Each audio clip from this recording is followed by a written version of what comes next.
Isang young, beautiful, talented musician at model ang bagong lady ni Rico Blanco na ipinalit kay Maris Racal. Si Rico Blanco, ang frontman ng River Maya at isang respetadong singer-songwriter, ay nakakuha ng malaking pag-ibig at paghanga mula sa mga tagahanga at netizen kasunod ng paghihiwalay nila ng dating partner na si Maris Racal. Kamakailan, nagsimulang ipakita ni Maris si Anthony Jennings sa kanyang social media na nagudyok sa mga netizens na mag-isip na sila ay nasa isang relasyon. Samantala, nagsimula ng iship si Rico Blanco ng kanyang mga tagahanga kay Sophie Fermazzi, isang bata, mahuhusay na musikero, aktres at brand endorser mula sa Net25 Starkada. Nagsimula ang buzz-uusapin tungkol kina Rico at Sophie nang magkomento si Sophie sa pinakabagong Facebook post ni Rico. "You are a great artist, Rico Blanco. You were my idol when I was young and I really love your songs. You inspired me to play guitar.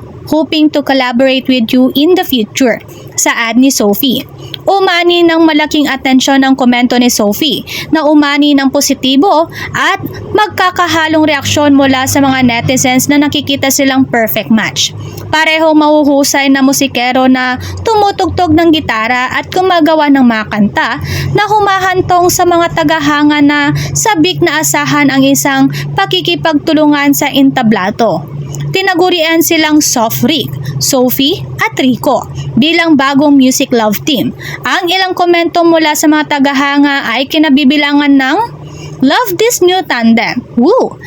Rico Blanco and Sophie Fermazzi. So excited." Saad ng isang netizen. "This is great. Both are viral musicians. Wow, my music idols, Rico Blanco and Sophie Fermazzi. Can't wait to see you perform together. I'm all for it." Saad naman ng isa. "This is sure to be a hit.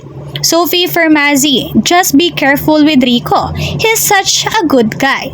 We know you wouldn't do anything to hurt him because you're kind too." Saad naman ng isang fan.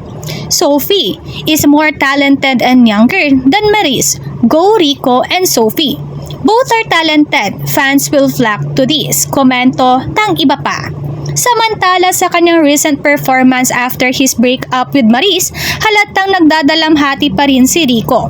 Ang sakit sa kanyang mga mata at ang paraan ng kanyang paglalasap sa bawat liriko ay nagpahayag ng kanyang emosyonal na kaguluhan.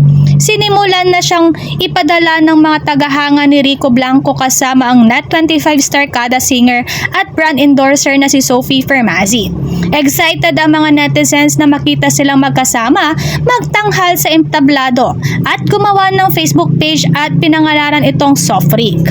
Nagustuhan ng fans ni Rico at Sophie ang idea at excited silang makita silang magkasama sa entablado at iba pang gig.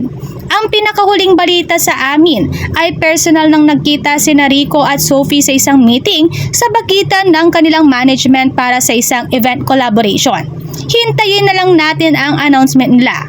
Makakahanap kaya muli ng tunay na kaligayahan si Rico Blanco habang nagtatanghal sa entablado kasama ang talentadong Sophie Fermazzi sa isang collaboration? Ito ang tanong sa mga netizens na talaga namang umani ng samot-saring reaksyon mula sa kanila.